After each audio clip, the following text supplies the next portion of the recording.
I'd like to bring in my special guest for the day, the host of the 13-minute news hour, Bobby Eberle. Bobby, great to have you here. It's really great to be appreciate here, Tom. it. Yeah. Marionette Miller-Meek says there are a lot of persuadable voters out there. Right. We learned yesterday that Donald Trump may actually be on trial in Washington, D.C. during the Iowa caucuses. That's right. Do you think we're going to see movement here, or do you think that's going to matter?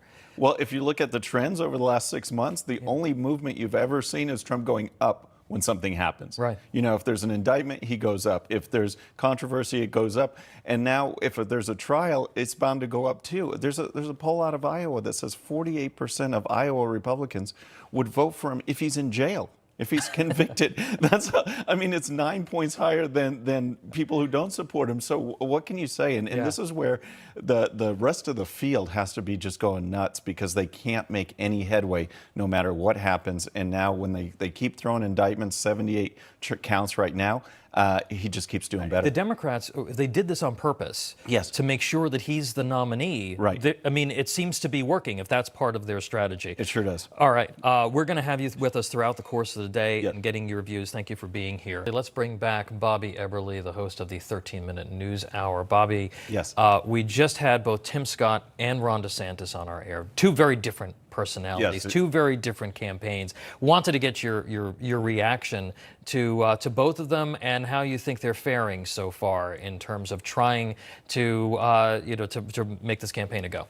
Well, it seems like Tim Scott, whatever his recipe is, or whatever his focus is for these early states, is paying off. I mean, you look at the polling in Iowa and New Hampshire, everyone talks about DeSantis nationwide, but Tim Scott is right up there. And he's actually, he is number 3 in those states compared to Ramaswamy, who's number 3 nationwide. So Tim Scott's really making some headway. And I think the more it goes, the more people are going to pay attention to him, because whatever DeSantis has been doing, and I was a big DeSantis fan out of the blocks, it just is not translating on the national level. He just retooled the campaign this week. They brought in a new campaign manager, a new deputy campaign manager. It seems like they're starting to be a little bit more aggressive in terms of going after Trump and being responsive to Trump's jabs at him. Right. Do you think he's going to be able to kind of jumpstart a campaign that a lot of critics think is stalled? Well, everyone always jumps to a conclusion like in August and September when we still have some time. So I definitely do think there's time. But his overall thing that he needs to do more than anything is to prove that he's the electable one. People love Trump's policies. So if DeSantis has those policies that people can gravitate to, the only thing that's going to make them change from a Trump to a DeSantis is that DeSantis is the winner, the one who can win. If he can't make that argument, he's going to stay in second. You know, we know President Trump, the way that he approaches things, it's a free fire zone, right? He doesn't have a problem attacking anybody That's for sure. For anything. But the other candidates, I just continue to find it so interesting that they don't take jabs at him. They don't hit back. Have you found that surprising, that they have not gone after the front runner to try to close that gap? I would have found it surprising if Trump led by 5 points or 10 points. Right now, I think everyone's running for a cabinet office, a cabinet position. I really do. DeSantis is the only one that's, Ramaswamy, very deferential, Scott's deferential. So they're going to take some shots because obviously they want to be president, but realistically, it's for a cabinet spot. All right. We're going to bring you back in just a little bit. Bobby, we were just talking about this homelessness crisis. I know that you're seeing this where you live as well. And it just seems that these cities continue to do the same thing over and over, and absolutely. expect a different result, and they're making it worse by legalizing drugs. Your thoughts on all of this? Well, right. You have these dispensers now. You have dispensers for free drugs and drug paraphernalia, and you just heard from our guest that these people become drug addicts before they become homeless.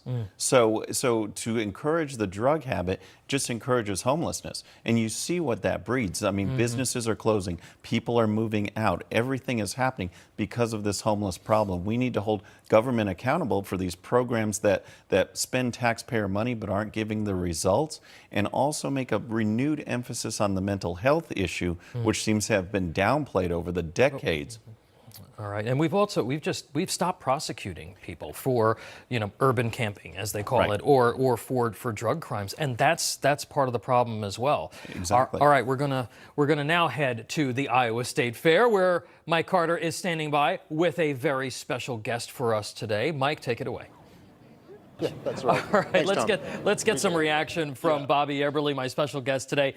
Bobby, we were talking about how the candidates are kind of pulling their punches. Yeah. She did go after Donald Trump, and she has been one of the ones who's been willing to point out the differences between how he handled the presidency and how she would. She didn't attack him for not firing Christopher Wray, but she did make some other contrasts. Yeah, and that would have been a good one. That would have been a good one to throw in there, because if you talk about, if your whole platform is draining the swamp, and you talk about the weaponization of government, Christopher Wray's right at the top.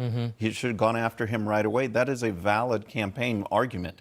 And I wish she would have said that. I like what she said about China. I mean, going after them on numbers of levels, whether it's overt military actions or if it's intellectual property, cyber warfare, you name it. She was very strong there. Plus, I love how she is retail. She's great. Yeah, terrific. All right, great stuff. Stay with us, folks. There's much more to come when America Right Now returns.